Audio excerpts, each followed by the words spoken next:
नाम जो है वो जन्नतियों की फहरिस्त में लिख दिया जाए। ये मैं नहीं कहता, हदीस पाक कहती है। जब मेरे आका रमजान शरीफ के महीने में मिंबर शरीफ पे चढ़ रहे थे, 3 सीढ़ी होती है ना मिंबर पे, अक्सर जगहों पे तो 3 सीढ़ी। मेरे आका जब पहली सीढ़ी पे चढ़े मिंबर की, मेरे आका ने आमीन कहा। दूसरे जीने पे चढ़े, मेरे आका ने आमीन कहा। तीसरे जीने पे चढ़े, मेरे आका ने आमीन कहा। सहाबा ने अर्ज किया, या रसूल अल्लाह आप आमीन क्यों कह रहे हैं, कोई दुआ करने वाला तो नजर नहीं आता? तो मेरे आका फरमाते, जिब्राइल मेरी बारगाह में आए और जब मैंने पहले जीने पे कदम रखा, सीढ़ी पे रखा, तो जिब्राइल ने दुआ की, ए आका वो शख्स जलीलो ख्वार हो जाए, उस शख्स की नाक गुबार आलूद हो जाए, वो शख्स रुसवा हो जाए कि जिसके सामने आपका जिक्र किया जाए और वो आप पर दुरूद ना पड़े, जिसके सामने आपका नाम लिया जाए और वो आप पर दुरूद ना पड़े। इसलिए ऐ मेरे प्यारे मुसलमानों, जब भी अपने आका का नाम मुहम्मद सुनो तो सल्लल्लाहु अलैहि वसल्लम जरूर पढ़ा करो, सल्लल्लाहु अलैहि वसल्लम। मेरे आका ने आमीन कहा, दूसरे जीने पे कदम रखा तो जिब्राइल अलैहिस्सलाम ने दुआ की, वो शख्स जलीलो ख्वार हो जाए, रुसवा हो जाए, उस शख्स की नाक गुबार आलूद हो जाए कि जो अपने माँ बाप को बुढ़ापे में पाए और अपना दाखिला जन्नत में ना कराए। मेरे आका ने आमीन कहा। तीसरे जीने पे मेरे आका ने कदम रखा सीढ़ी पे, तो जिब्राइल अलैहिस्सलाम ने दुआ की, वो शख्स जलीलो ख्वार हो जाए कि जो रमजान शरीफ का बरकत वाला महीना पाए और अपनी मगफिरत न कराए। रमजान शरीफ का महीना बख्शिश का महीना है, खैर व बरकत का महीना। उस महीने में गलियों में खाते पीते नहीं गुजरना चाहिए। 11 महीने अल्लाह की नेमतें हम खाते हैं। अल्लाह इम्तिहान लेता है, क्या मेरा बंदा इतनी मोहब्बत मुझसे करता है कि 1 महीने के लिए क्या वो दिन में खाना छोड़ सकता है? लेकिन हम उस मोहब्बत में भी फेल हो गए। 1 महीना हम उस रब की रजा के लिए जो है दिन में खाना नहीं छोड़ सकते। अल्लाह अकबर, ये कौम का मेरी हाल हो गया। फिर कहते हैं परेशान है मुसलमान, सताए जा रहे हैं मुसलमान।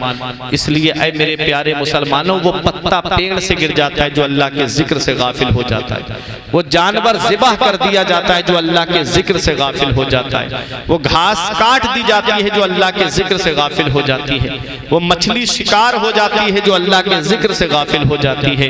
इसलिए ऐ मेरे अजीजों, अल्लाह का जिक्र करो, अल्लाह की इबादत करो, ताकि तुम्हारे घरों में भी बरकतें हों, तुम्हारे घरों में भी सुकून का माहौल हो। आखिरी बात, अगर माँ बाप नाराज हैं तो उनको राजी कर लो। आज भाई भाई से नाराज बैठा है, बेटा बाप से नाराज बैठा है, भाई बहन से नाराज है, बहन भाई से नाराज है, चचा भतीजे नाराज हैं, भतीजा ताऊ नाराज है, सब आपस में एक दूसरे से नाराजगी के दौर में गुजर रहे हैं। आपस में राजी कर लो।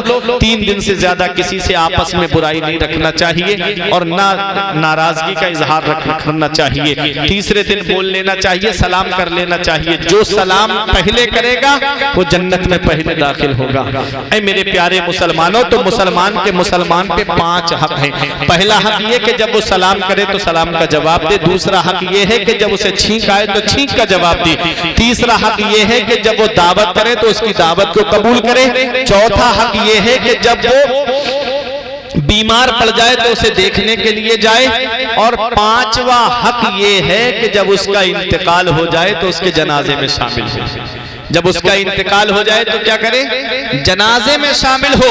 बुजुर्गों ने कहा है जनाजे में शामिल जरूर होना चाहिए। क्यों? क्योंकि इसमें 2 फायदे हैं। अगर मैयत गुनाहगार है और नमाज जनाजा पढ़ने वालों में कोई एक है परहेजगार है, तो अल्लाह उस परहेजगार के सदके में उस मैयत की बख्शिश फरमा देता है। और अगर मैयत परहेजगार है, जनाजा पढ़ने वालों में कोई गुनाहगार है, तो अल्लाह ताला उस मैयत के सदके में उस गुनाहगार की बख्शिश फरमा देता है। इसलिए जनाजों में जरूर शामिल हुआ करो। हज़रात, तो ये मुसलमान पे 5 हक हैं। गरीब नवाज की ये सीरत थी, ये शान थी कि आप गरीबों के जनाजों में शामिल हुआ करते थे। जिस मुसलमान का इंतकाल हो जाता आप उसके जनाजे में शामिल होते थे। इस तरह से इस्लाम फैलाया गरीब नवाज ने, इस तरह से इस्लाम की खिदमत की है गरीब नवाज ने। आपकी आदत थी कि 7वें दिन यानी हफ्ते में एक बार रोटी का 1/4 हिस्सा खाते थे। एक रोटी के 4 टुकड़े किए जाते तो एक हिस्सा रोटी का पानी में भिगो करके गरीब नवाज 7वें दिन खाते थे। लिबास पेबंद लगा हुआ पहनते थे। अपने घर से गरीब नहीं थे, लेकिन इस्लाम की खातिर छोड़ दी दौलत, छोड़ दिया घर बार इस्लाम की खिदमत की खातिर। इसलिए अल्लाह ने उनका नाम अंधेरे में नहीं रहने दिया, पूरी दुनिया के मुसलमानों के दिलों में उनका नाम डाल दिया। और फिर वो मकाम है गरीब नवाज का। आपके आस्थाने पे जो लंगर चलता है, अल्लाह अकबर, वो लंगर जिसमें गरीब खाना खा के जाते, मिस्कीन खाना खा के जाते, बेवाएं यतीम खाना खा के जाते, और खादिम जब पैसे की जरूरत पड़ती, खर्चे की जरूरत, ख्वाजा कुतुबुद्दीन बख्तियार काकी से पूछा पैसा कहां से आता था लंगर के लिए, इतने लोग खा के जाते थे रोजाना। तो आपने फरमाया गरीब नवाज नमाज पढ़ के जब हटते थे मुसल्ले का कोना पलट देते थे। आपका खादिम आता और कहता हुजूर खर्चा मतबक के लिए, आप फरमाते मुसल्ले के नीचे से जितने की जरूरत है उतने लेके चला जाता।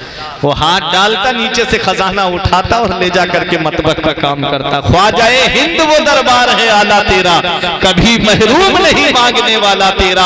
अल्लाह अल्लाह ये कैसा घराना है, खाते हैं तेरे दर का, पीते हैं तेरे दर का, पानी है तेरा पानी, दाना है तेरा दाना। तो ये शान थी गरीब नवाज के आस्थाने की कि आपके यहाँ लंगर चलता था, गरीब खाना खा के जाते थे। और ये हदीस है, मेरे आका से पूछा इस्लाम में सबसे बेहतर अमल क्या है, तो आका ने फरमाया मोहब्बत से बात करना, भूखों को खाना खिलाना और सलाम को आम करना। ये सीरत थी गरीब नवाज की, ये पैगाम था जो मैंने आपके सामने पेश कर दिया। अब मेरी तकरीर खत्म होने जा रही है। आयत जो मैंने पढ़ी, अल्लाह ने फरमाया मन अमिला सालिहन मिन ज़करिन औ उनसा व हुवा मुमिन फला नुहियन्नहु हयातन तय्यबा। जो अच्छे काम करे, जो अच्छे अमल करे, चाहे मर्द हो या औरत, और वो मोमिन हो, तो अल्लाह फरमाता है हम उसे बेहतर जिंदगी जिलाएंगे, उसे उम्दा बेहतरीन जिंदगी जिलाएंगे। गरीब नवाज ने इस्लाम की खिदमत की, अच्छे काम किए, इसीलिए आज उनका नाम हर मुसलमान की जुबान पे है, आज उनका जिक्र हर मुसलमान की जुबान पे है, हर मुसलमान के दिल में उनकी मोहब्बत है। ये जिंदगी सवारिए दिलशाद कीजिए, लम्हात जिंदगी के ना बर्बाद कीजिए। जब मकसद हयात इबादत खुदा की है, पढ़िए नमाज, मस्जिदें आबाद कीजिए। सभी के सामने एक दिन जरूर आता है, ये हुस्न फानी है लेकिन गुरूर आता है। किसी क्रीम से पाउडर से कुछ नहीं होता, नमाज पढ़ने से चेहरे पे नूर आता है। रही गली तो फूल खिलेंगे, जिंदगी बाकी रही तो केवलपुर वालों फिर मिलेंगे इंशाअल्लाह। अस्सलामु अलैकुम व रहमतुल्लाहि व बरकातुहू। सलातो सलाम देख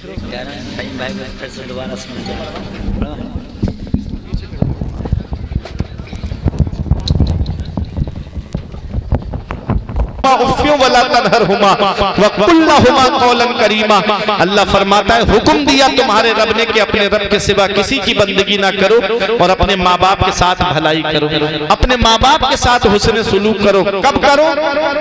इम्मा यबलुगन्ना इंदकल किबरा, जब वो दोनों बुढ़ापे को पहुंच जाए। जब माँ बाप बुढ़ापे को पहुंच जाए, कुरान कहता है उनके साथ भलाई करो, उनके साथ हुस्न सुलूक करो। कुरान क्या पैगाम दे रहा है?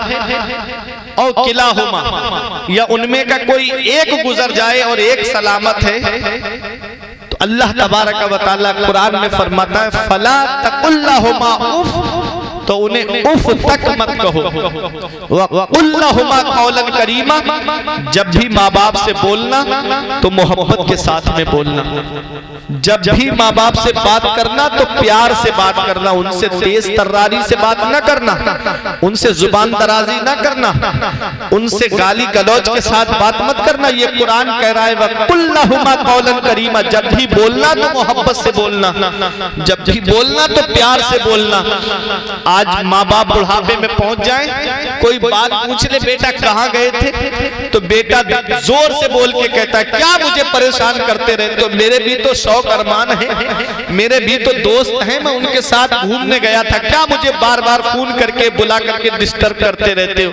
आज जिस बाप का बोलना तुमको अच्छा नहीं लगता, आज जिस बाप का तुमको सवाल करना अच्छा नहीं लगता, एक दिन आएगा कोई तुमसे पूछने वाला नहीं होगा कि बेटा कहाँ गए, कोई सवाल करने वाला नहीं होगा कि मेरे लाल तुम कहाँ घूम रहे थे। मैं आपको अपनी बात बताता, अभी चंद दिन पहले मेरे वालिद का इंतकाल हुआ है।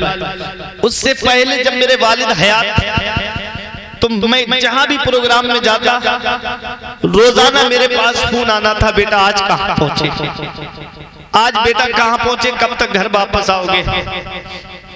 आज 3-3 4-4 दिन हो जाते, कोई पूछने वाला नहीं है कि बेटा कहां पहुंचे। इसलिए माँ बाप जिंदा हैं तो कदर कर लो, माँ बाप हयात हैं तो उनकी खिदमत कर लो। न जिस दिन ये पेड़ आंगन से गिर गया ना, उस दिन साया तलाश करते फिरोगे, कोई साया देने वाला नहीं होगा। माँ बाप अल्लाह की इतनी बड़ी नेमत है। शायर कहता है, ऐ ज़िया माँ बाप के साए की ना कदरी न कर, ऐ ज़िया माँ बाप के साए की ना कदरी न कर, धूप काटेंगी बहुत जब ये शजर गिर जाएगा। जिस दिन ये पेड़ गिर गया ना आंगन से, उस दिन बहुत धूप काटेगी जब ये शजर गिर जाएगा। इसलिए माँ बाप जिंदा है तो उनकी कदर कर लो, उनकी खिदमत कर लो। मौलाना रूम फरमाते हैं, पहली मोहब्बत माँ बाप की है जो दुनिया में बदला मांगती है। अगर तुमने अपने माँ बाप के साथ भलाई की तो बुढ़ापे में तुम्हारी औलाद तुम्हारे साथ भलाई करेगी। अगर तुमने अपने माँ बाप के साथ भलाई नहीं की तो ये उम्मीद मत लगा के बैठना कि तेरी औलाद तेरा सहारा बन जाएगी। ये माँ बाप हैं, अल्लाह की इतनी बड़ी नेमत है। मदीने वाले मुस्तफ़ा इरशाद फरमाते हैं, रिज़ाउल वालिद रिज़ाउल्लाह, बाप की रजा में अल्लाह की रजा है, बाप की नाराजगी में अल्लाह की नाराजगी है। आज ये मिलावट का दौर है, आज जिस दौर से हम गुजर रहे हैं हर चीज में आपको मिलावट मिलेगी।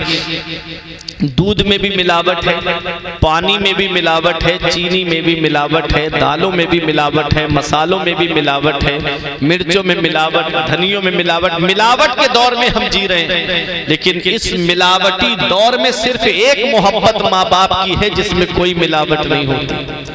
जो अपनी औलाद से सच्ची मोहब्बत करते हैं, जो अपनी औलाद से सच्चा प्यार करते हैं, बुढ़ापा क्या जवानी क्या ये बचपन बांट लेते हैं। न होकर दिल में गुंजाइश तो आंगन बांट लेते हैं। नहीं मंजूर हिस्से में किसी बेटे को अपनी माँ, मगर आपस में बूढ़ी माँ के कंगन बांट लेते हैं।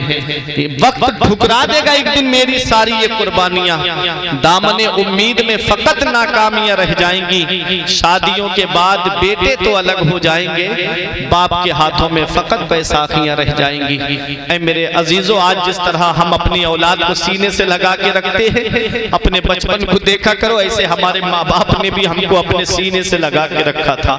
आप तो गांव में रहते हो ना, कभी आपको ये देखना हो कि बाप क्या है तो चले जाया करो शहर की तरफ। रात के 3-3 बजे ऑटो लेकर के रोड पे खड़ा है, जान हथेली पे रख करके।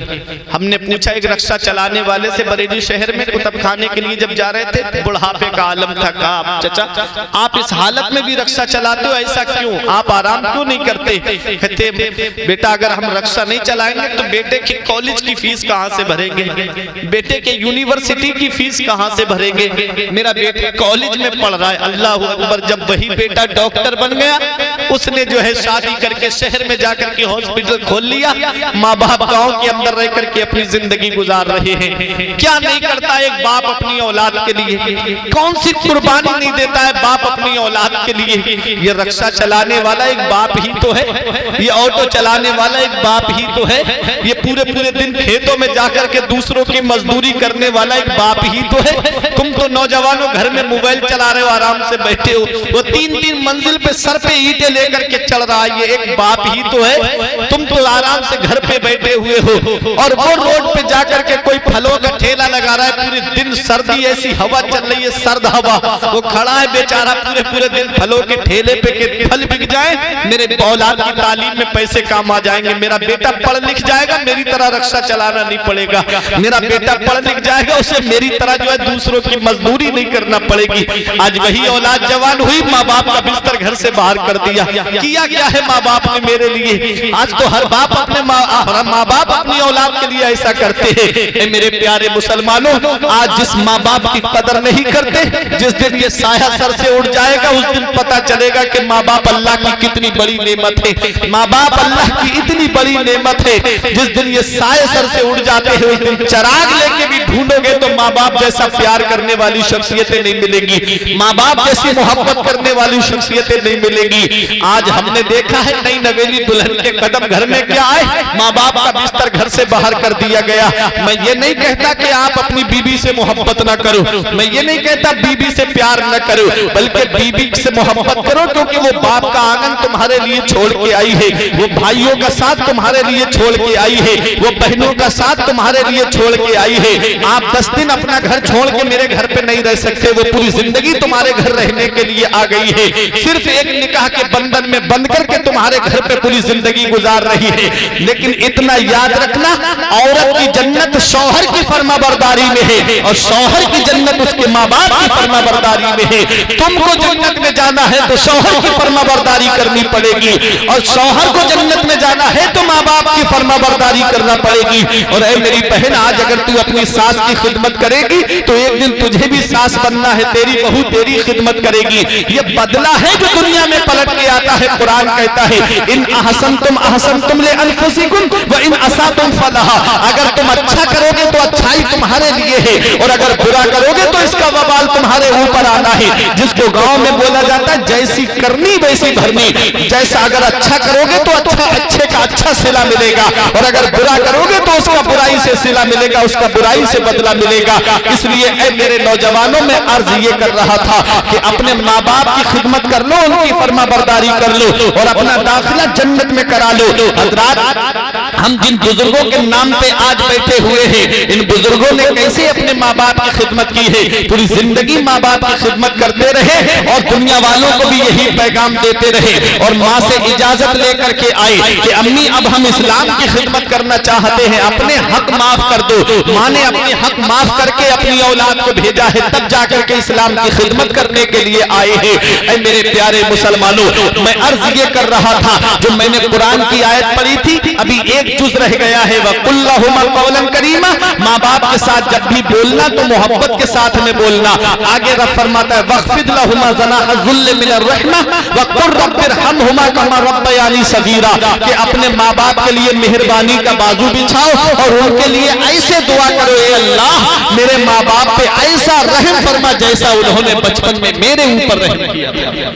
ये दुआ किया करो माँ बाप के लिए। तो ऐ मेरे अजीजों, अगर चाहते हो कि औलाद बुढ़ापे में तुम्हारा सहारा बन जाए तो अपनी औलाद को या तो आलिम बनाना या हाफिज बनाना, क्योंकि औलाद जब आलिम या हाफिज होगी तो जानेगी कि कुरान में माँ बाप को सताने का कितना बड़ा गुनाह है।